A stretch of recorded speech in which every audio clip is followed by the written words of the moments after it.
तो हमारे पार्लियामेंट के अंदर 43% पॉलिटिशियंस ऐसे हैं जिनके ऊपर क्रिमिनल चार्जेस हैं, और उसमें से 29% ऐसे हैं जिनके ऊपर मर्डर, रेप, फिरौती, ये सारे चार्जेस हैं। और ऐसा नहीं है कि खाली एमपीज ही हैं, हमारे एमएलए भी इसमें पीछे नहीं है।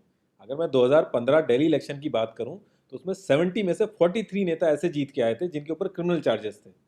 और अगर करंट की बात करें तो 37 एमएलए ऐसे हैं जिनके ऊपर क्रिमिनल चार्जेस हैं। और ये ऐसा नहीं है कि किसी ने आरोप लगा दिया या एफआईआर है, ये वो चार्जेस हैं जो सुप्रीम कोर्ट के अंदर फ्रेम हो चुके हैं। मतलब पुलिस गई है वहाँ पे, उसको एविडेंस कंफर्म हुए हैं, आई विटनेसेस मिले हैं, ये वो चार्जेस हैं। ये प्रॉब्लम तो बहुत ही छोटी सी है कि पार्टीज क्रिमिनल्स को टिकट ना दें और लोग क्रिमिनल्स को वोट ना दें, लेकिन इस छोटी सी प्रॉब्लम के लिए 1999 से लड़ाई चल रही है और अभी तक इसका सोल्यूशन नहीं हुआ है। 1999 में एसोसिएशन फॉर डेमोक्रेटिक रिफॉर्म, जिसे एडीआर नाम से ज़्यादा जानते हैं लोग, इन्होंने जो भी क्रिमिनल्स हैं पॉलिटिक्स में, इनके लिए एक पीआईएल डाली दिल्ली हाई कोर्ट में, और दिल्ली हाई कोर्ट ने उसको एक्सेप्ट भी कर लिया। जब दिल्ली हाई कोर्ट ने ये पीआईएल एक्सेप्ट की थी तो ये चीज़ वहीं ख़त्म हो गई थी। ये जो नेता जिन्हें हम जिता के लाते हैं ना, ये सब लोगों ने मिल के उस पीआईएल के अगेंस्ट में सुप्रीम कोर्ट में अपील कर दी। जब सुप्रीम कोर्ट से भी इनकी अपील खारिज हो गई तो हमें वो देखने को मिला जो हमने कभी नहीं देखा था, ये सारी पार्टियां एक हो गई। जब हमारे देश की सिक्योरिटी की बात आती है, उरी अटैक हो गया, बालाकोट हो गया, या हमले वाली सिचुएशन बनती है, तब भी ये पार्टियां एक नहीं होती। लेकिन इस चीज़ के लिए ये सारी पार्टियां एक हो गई थी, और ये सारी चीज़ें एक ही जगह आके फंस जाती हैं। इंडिया के कानून के हिसाब से जब तक किसी भी आदमी के ऊपर फाइनल जजमेंट नहीं आता तब तक वो बेकसूर है, और उसी चीज़ का फ़ायदा उठता है। अगर कोई आईएएस पीसीएस की तैयारी कर रहा है और उसके ऊपर क्रिमिनल चार्जेस हैं तो उसे ऑफर लेटर नहीं मिलेगा। यहाँ तक कि क्लर्क की जॉब के लिए उसको दिक्कत आ जाएगी। लाखों कैदी ऐसे हैं जिन पे अभी जजमेंट नहीं आया है, जो अंडर ट्रायल है, उनको जेल में डाल रखा है। तो ये सारी चीज़ें जो एप्लीकेबल होती हैं सिर्फ पॉलिटिशियंस के लिए होती हैं, बाकी किसी के लिए नहीं। इतने बड़े सांसदीय क्षेत्र में पार्टियों के लिए इतना मुश्किल हो जा रहा है ऐसा कैंडिडेट ढूंढना जिसका कोई क्रिमिनल रिकॉर्ड ना हो। एडीआर की रिसर्च के हिसाब से क्रिमिनल कैंडिडेट के चांसेस 3 गुना ज़्यादा होते हैं जीतने के क्लीन कैंडिडेट के मुकाबले। एक क्रिमिनल कैंडिडेट मनी और मसल पावर का परफेक्ट कॉम्बो बन जाता है। पार्टी के लिए फंडिंग इकट्ठी करनी हो, self financing, black money, campaigning के लिए फाइनेंस इकट्ठा करना हो, हर एक चीज़ में माहिर होते हैं। इसलिए पॉलिटिकल पार्टीज की ये पहली पसंद बन जाती है। पहले लोग इतनी डिमांड में नहीं थे, पहले वही भीड़ इकट्ठी करना, बूथ कैप्चरिंग, इन्हीं सब चीज़ों तक ये लोग लिमिटेड थे। लेकिन ये जैसे जैसे इनकी वर्सेटैलिटी बढ़ती गई, ये पॉलिटिकल पार्टीज की पहली पसंद बनते गए। यार पार्टीज की मजबूरी तो समझ में आती है, लेकिन कास्ट और सिस्टम फेलियर की वजह से लोगों की भी मजबूरी बन जाती है इनको वोट देना। आज की डेट में यार एफआईआर करने के लिए भी आपको जुगाड़ की जरूरत होती है, लेकिन वहीं अगर आप अपनी कास्ट वाले नेता के पास जाओगे तो आपका काम हो जाएगा, थोड़ा बहुत आपका हिसाब किताब देखेगा, आपका काम कर देगा वो। तो ये जो सिस्टम कमज़ोर है, ये मजबूर करता है लोगों को इन लोगों को वोट देने के लिए, और ये लोग पूरा ध्यान रखते हैं कि ये सिस्टम कभी स्ट्रांग ना हो। अगर तुम क्लोजली ऑब्जर्व करो तो हर नेता यही तो समझाने की कोशिश कर रहा है कि सिस्टम सारा खराब है, सिस्टम में ये कमियां हैं, और मैं तुम्हें इस सिस्टम से बचा लूंगा। और गरीबों के हक के लिए लड़ते लड़ते लड़ते वो खुद अमीर हो जाता है। यार जीतने का एक सुपर हिट फॉर्मूला है, एक एरिया डिसाइड करो, उस एरिया की कास्ट कैलकुलेशन कर लो, जो कास्ट मेजोरिटी में है उसका रॉबिन हुड टाइप या एक बाहुबली टाइप एक नेता खड़ा कर दो। जो सिस्टम काम नहीं कर पा रहा है वो काम तुम करने लगो, लोग तुम्हें वोट देने लगेंगे।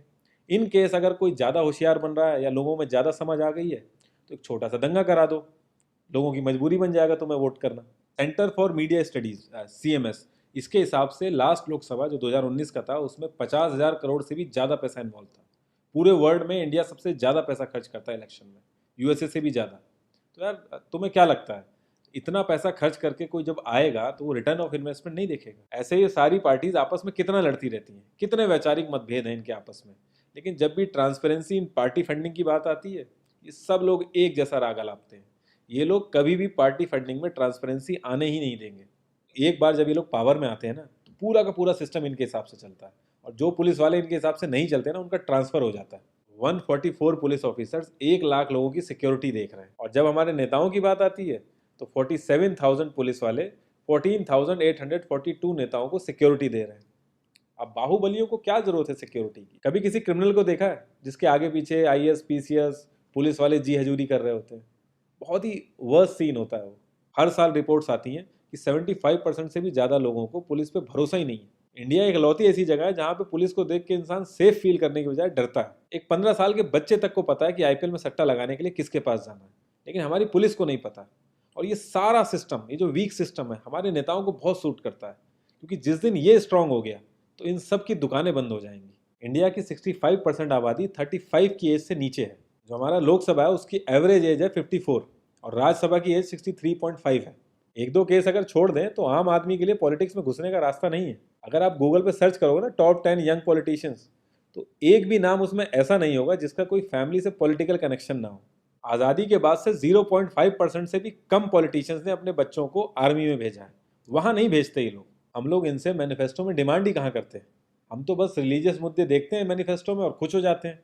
इंडिया ने ब्रिटिश पार्लियामेंट्री सिस्टम अडेप्ट किया और उसमें एक बहुत ही इंपॉर्टेंट चीज़ है शेडो कैबिनेट, वो हमने छोड़ दी। इसके बारे में बहुत ही कम लोगों को पता है और ये लोग हमें पता लगने भी नहीं देते। तो इसमें होता यह है कि अगर मैं फाइनेंस मिनिस्ट्री का ही एग्जाम्पल लूँ तो जो भी रूलिंग पार्टी का फाइनेंस मिनिस्टर है उसके पैरेलली एक ऑपोजिशन का भी फाइनेंस मिनिस्टर असाइन हो जाएगा और जो रूलिंग पार्टी का फाइनेंस मिनिस्टर है उसकी एक्टिविटीज़ को ऑपोजिशन का फाइनेंस मिनिस्टर लोगों तक पहुंचाएगा। और इसी तरीके से हर डिपार्टमेंट में होता है और लोगों के लिए बड़ा बेनिफिशियल रहता है ये। क्योंकि छोटे से छोटे काम के लिए हमारे इंडिया में बहुत सारी मिनिस्ट्री इन्वॉल्व रहती हैं, तो एक्चुअल में किस नेता की गलती है पता ही नहीं चल पाता है। इस तरीके के बहुत सारे कॉन्सेप्ट हैं जो हम लोगों को पार्टी से मैनिफेस्टो में डिमांड करने चाहिए, क्योंकि हम लोग तो हमेशा मंदिरों और मस्जिदों के लिए ही लड़ते हैं। ये सारी चीज़ें एकदम से तो सही हो नहीं जाएंगी, लेकिन एक चीज़ हमारे हाथ में है कि यार हम कम से कम किसी क्रिमिनल को तो वोट ना दें। और ऐसा तो होता नहीं कि सारे के सारे लाइन से क्रिमिनल ही खड़े हो जाते हैं।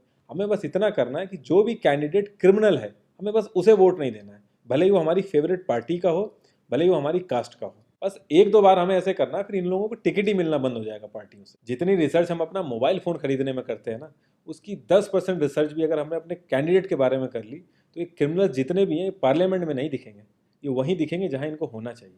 लास्ट में एक ही क्वेश्चन पे मैं इस कॉन्वर्सेशन को एंड करूँगा कि पॉलिटिक्स अगर समाज सेवा है तो सैलरी क्यों, और अगर नौकरी है तो एग्ज़ाम और क्वालिफिकेशन क्यों नहीं।